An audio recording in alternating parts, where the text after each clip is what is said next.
Assalamualaikum warahmatullahi wabarakatuh. Apa kabar teman-teman? Jumpa lagi bersama saya di channel Erik Wiro. Semoga teman-teman selalu dalam lindungan Tuhan, selalu diberikan kesehatan yang baik, dan selalu diberikan keberkahan oleh Allah Subhanahu wa Ta'ala. Amin ya Rabbal 'Alamin. Pada kesempatan kali ini teman-teman, saya ingin berbagi pengetahuan mengenai pijat refleksi untuk mengatasi gangguan katarak pada mata ya. Jadi gangguan katarak ini adalah ada lapisan di bagian paling luar mata, jadi seperti selaput, dan itu biasanya ada seperti lemak ya itunya ya. Jadi itu akan mengganggu penglihatan, dan bila mana ini tidak ditanggulangi maka bisa mengakibatkan sampai yang paling fatal itu kebutaan ya teman-teman ya. Oke teman-teman, kita langsung aja. Sebelum kita melakukan pemijatan, kita lakukan yang namanya stretching ya, yaitu pelemasan yang ada di area telapak kaki ini dan juga di bagian atas ya. Nah ini terutama yang terjadi adalah di otot ini teman-teman ya, otot tendon sini ya teman-teman ya. Nah ini nih, ini juga jadi kita lemaskan, misalkan dia keras, kaku, dan bila mana ada penebalan kulit, itu bisa kita juga lakukan seperti itu teman-teman. Nah ini seperti ini, kita lakukan begini ya teman-teman ya, kita pijat begini, kita remas. Nah seperti ini ya bagian kakinya, ini juga supaya dia lemas ya teman-teman ya. Lakukan hal ini sampai 2-5 menit teman-teman. Oke.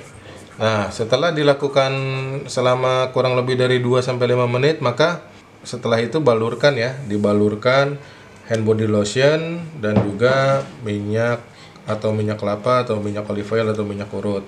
Nah, fungsi dari stretching ini adalah untuk membantu kita memaksimalkan hasil pemijatan. Jadi setelah dilakukan pemijatan, yang kita harapkan itu adalah banyaknya kotoran-kotoran yang keluar setelah dilakukan pemijatan melalui sistem pengeluaran tubuh. Oke teman-teman. Nah setelah itu kita lakukan langsung teknik ke pemijatannya. Nah di sini akan kita pijat titik-titiknya yang berkaitan dengan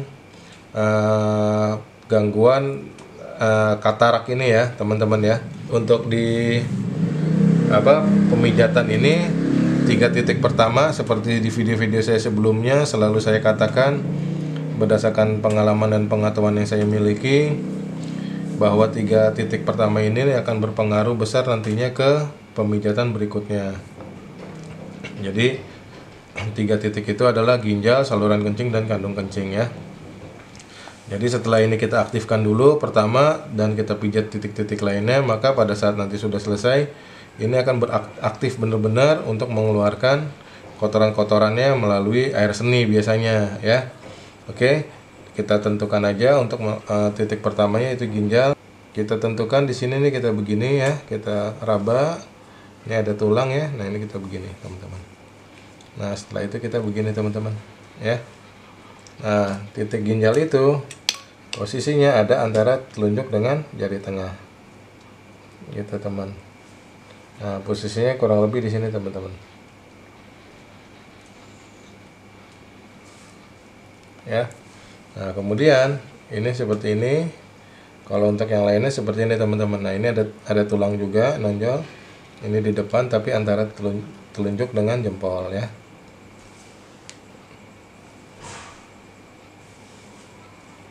Nah, ini, dan kemudian di sini di belakangnya ini ya.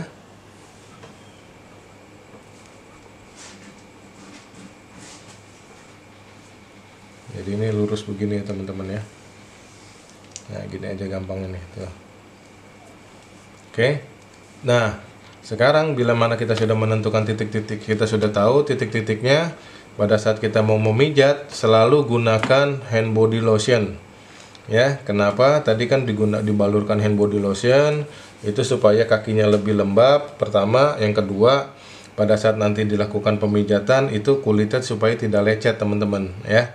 Dan yang ketiga, ini akan memudahkan pada saat pemijatan ya. Nah, misalkan ini sudah kita balurkan, kasih lagi hand body-nya di titik tersebut. Nah, kita pijatnya bisa caranya seperti ini teman-teman. Bisa juga seperti ini, bisa juga seperti ini ya. Nah, terkadang kita mungkin jarinya belum kuat untuk melakukan pemijatan, maka kita gunakan yang namanya tongkat bantu ya, dengan tongkat pijat ya, alat bantunya. Nah, seperti ini teman-teman. Kita pijat misalkan ini seperti ini ya, di titik ginjal. Nah, lakukan pemijatan ini, tekanannya ini 1 sampai 2 kilo. Nah, supaya biar tahu ya, tekan aja timbangan kue atau timbangan badan ya. Jadi ntar tahu bagaimana tekanan 1-2 kilonya. Nah, kemudian juga kemudian lakukan pemijatan ini selama kurang lebih 5 sampai 10 menit. Jadi yang paling efektif berdasarkan pengalaman saya itu dalam satu titik itu 5 sampai 10 menit. Nah, setelah dilakukan seperti itu, misalkan ini sudah lagi pada saat pemijatan ini kering atau sudah nggak ada hand body-nya, tambahin lagi ya, supaya ininya tidak lecet atau melenting ya, jadi kayak kena kebakar gitu, jangan sampai. Oke, kita lakukan pemijatan keduanya di titik ini ya. Kalau di ginjal tadi untuk menyaring darah-darah kotor dan menampung ya sebagai filternya. Nah, ini dikeluarkan melalui saluran kencing ya. Kita lancarkan juga saluran pembuangannya ya, saluran kencing di sini. Nah, kemudian setelah dari sini kita lakukan pembuangan biasanya melalui air seni ya, di sini ya. Nah, ini kandung kencing ini juga membantu kinerjanya penis dan kinerjanya prostat ya teman-teman ya, selain dari menampung kotoran-kotoran yang ada dari air seni. Nah, kemudian dari sini kita melakukan pemijatan di kelenjar bawah otak teman-teman. Kenapa? Karena kelenjar bawah otak dia mengatur sel pertumbuhan dan mengatur organ-organ yang ada di dalam tubuh kita. Nah, ini posisinya dia ada nih di sebelah kiri nih teman-teman nih. Jadi teman-teman nanti bisa lihat ya. Nah, jadi sel pertumbuhan tubuh kita, organ-organ tubuh kita ini yang mengendalikan ini adalah kelenjar bawah otak ya. Nah, termasuk bagian mata juga. Oke. Lakukan pemijatan juga 5 sampai 10 menit, 1 sampai 2 kilo tekanannya, dan selalu gunakan hand body lotion. Nah, setelah dari daerah kepala, maka kita ke daerah mata teman-teman ya. Daerah mata yaitu ada di sini teman-teman ya. Jadi ada 2 nih mata. Nah, untuk mata nih kalau di kaki kiri berarti itu nanti untuk mata sebelah kanan. Jadi kalau untuk daerah kepala itu bersilang ya. Nah, bersilang dia. Jadi dia bersilang. Misalkan kita untuk kuping kanan ya, berarti kita yang dipijat yang sebelah kirinya. Nah, ini mata adanya di sini teman-teman. Nah, mulai dari sini sampai sini teman-teman ya. Ini mata nih teman-teman nih. Oke. Nah, ini pijat karena ini berkaitan dengan mata, maka pijatnya saya kalau bisa 5 menit sampai 10 menit ya. Tekanannya 1 sampai 2 kilo ya. Nah, bila mana ada di sela-sela ada tulang, nah itu pakai yang agak tajam seperti ini ya. Oke. Nah, setelah dari sini 5 sampai 10 menit, 1 sampai 2 kilo tekanannya, gunakan selalu hand body lotion ya. Kita ke kelenjar paratiroid yang mengatur sistem metabolisme zat kapur dan darah. Paratiroid daerah sini teman-teman. Jadi ini ada sendi pertama, ini sendi kedua ya. Nah, ini di sini teman-teman.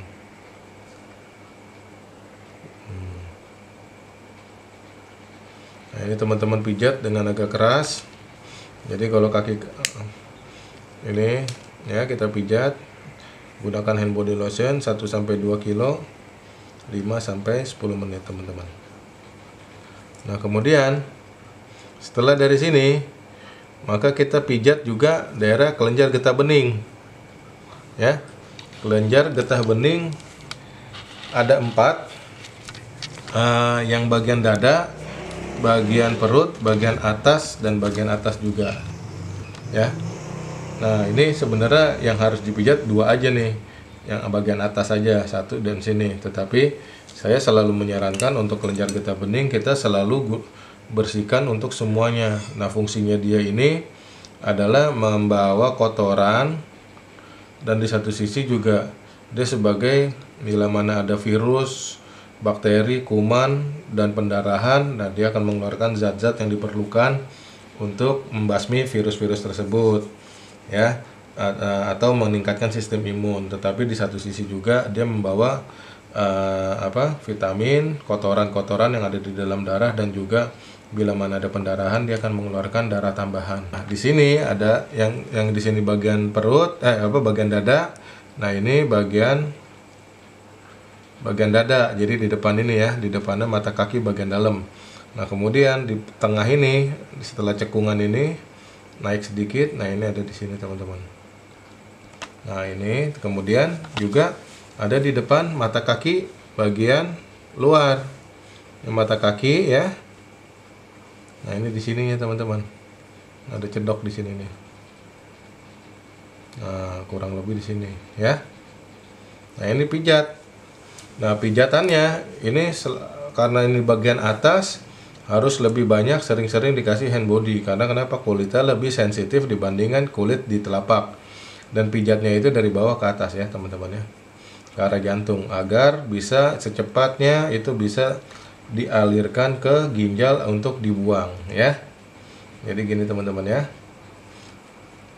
Gunakan hand body lotion 1-2 kilo 5-10 menit teman-teman. Nah, bagaimana untuk yang di kaki kanan? Yang di kaki kanan pun sama. Titik-titiknya sama seperti di titik-titik yang ada di kaki sebelah kiri.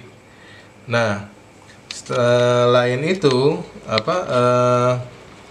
kenapa saya hanya bikin di kaki kiri? Karena untuk memperpendek durasi video saja. Dan untuk kaki kanan sama urutannya dari mulai ginjal sampai kelenjar getah bening itu sama. Oke teman-teman, jadi setelah dipijat, teman-teman biasakan minum air hangat agar bisa mengembalikan sistem metabolismenya normal lagi. Nah, biasanya setelah dipijat itu reaksi yang timbul adalah timbul ruam-ruam ya, bila kotoran itu keluar lewat kulit. Bila mana keluarnya lewat air seni, maka air seninya mungkin lebih keruh, lebih bau, lebih berwarna kecoklatan ya. Dan kemudian bila mana lewat BAB, itu BAB-nya lebih lengket dan juga lebih bau daripada biasanya, dan kadang-kadang bercampur dengan lendir ya. Nah, itu menandakan bahwa kotoran itu sudah mulai banyak yang keluar. Dan juga bila mana itu kadang-kadang juga suhu badannya jadi naik, tapi itu hanya tempo sebentar aja, temporary aja ya. Oke, bersifat sementara. Oke teman-teman, untuk membantu pengobatan katarak ini bisa juga teman-teman dibantu dengan menggunakan ramuan-ramuan herbal yang bisa didapat dari sekitar kita, seperti wortel ya, pisang raja itu makan selama 40 hari kurang lebih. Terus juga daun pandang, juga daun korejat. Nah, itu dibersihkan terus kemudian diremas, dicampur air, dalam air, terus teteskan ke mata ya, dalam sehari sekali itu bisa ya. Nah, itu salah satu beberapa ramuan yang bisa digunakan untuk membantu mengatasi gangguan katarak. Jadi kali ini pijat refleksi untuk mengatasi gangguan mata katarak ya. Dan kemudian yang harus dijaga itu jaga makanannya selama dalam masa pengobatan ini adalah putih telur ya, jangan terlalu banyak makan telur ya kalau bisa. Oke teman-teman, demikianlah video tutorial saya yang saya bisa sharing ke teman-teman. Mudah-mudahan video ini bermanfaat bagi teman-teman. Bila mana ini bermanfaat, silahkan like, subscribe, dan share. Dan untuk pengembangan channel ini ke depannya agar makin lebih bagus, makin bisa bermanfaat bagi banyak orang. Terima kasih teman-teman sudah menonton video ini. Bila mana ini bermanfaat, silahkan like, subscribe, dan share. Dan juga bila mana teman-teman ada pertanyaan, silahkan tuliskan saja di kolom komentar atau WA saya langsung. Mudah-mudahan saya bisa langsung respon ya teman-teman ya. Dan terima kasih telah menonton video ini. Wassalamualaikum warahmatullahi wabarakatuh.